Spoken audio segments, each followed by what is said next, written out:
আফগানিস্তানে ভয়াবহ ভূমিকম্পে নিহতের সংখ্যা ৬০০ ছাড়িয়েছে, আহত হাজারেরও বেশি।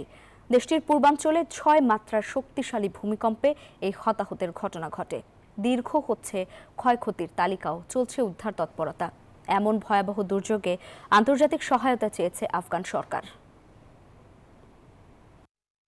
স্থানীয় সময় রোববার রাতে ভয়াবহ ভূমিকম্পের মুখে পড়ে অর্থনৈতিকভাবে বিধ্বস্ত দেশ আফগানিস্তান।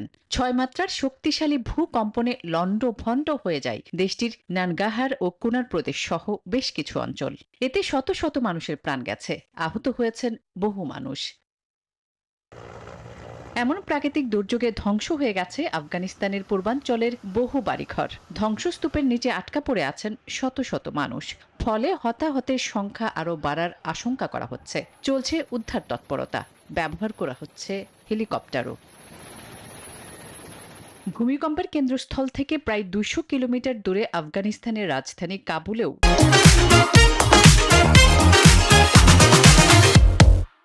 ভূকম্পন টের পাওয়া গেছে।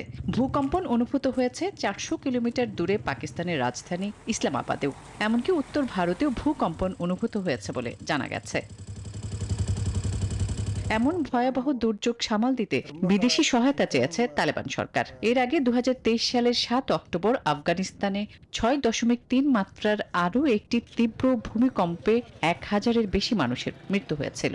ভৌগোলিক কারণে ভূমিকম্প প্রবণ দেশ আফগানিস্তান। আসমাতুলি, নিউজ 24।